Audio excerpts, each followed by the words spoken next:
বয়স এখনও ২০ হয়নি, তবু ফুটবল বিশ্বের বড় প্রভাব রাখতে শুরু করেছেন। আলোচনায় আসছেন বারবার এমন খেলোয়াড়দের মধ্যে সেরা কারা।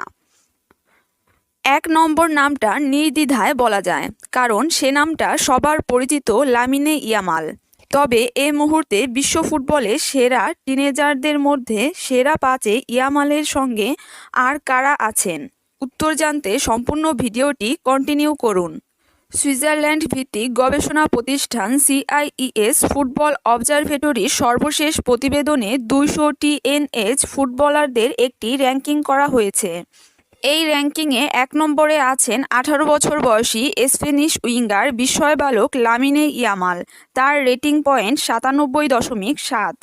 ইয়ামালের পরেই আছেন তারই বার্সেলোনার সতীর্থ স্পেনের তরুণ সেন্টার ব্যাক পাও কুবার্সি। তার রেটিং পয়েন্ট ৯৩.৪।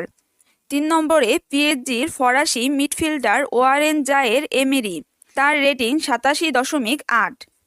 তালিকায় চতুর্থ স্থানে আছেন চেলসির আক্রমণাত্মক মিডফিল্ডার এস্তেভাও উইলিয়ান। তার রেটিং ৮৬.৭। আর পঞ্চম স্থানে আছেন রিয়াল মাদ্রিদের আর্জেন্টাইন উইঙ্গার ফ্রাঙ্কো মাস্তান্তুনো। ধন্যবাদ সবাইকে। আল্লাহ হাফেজ।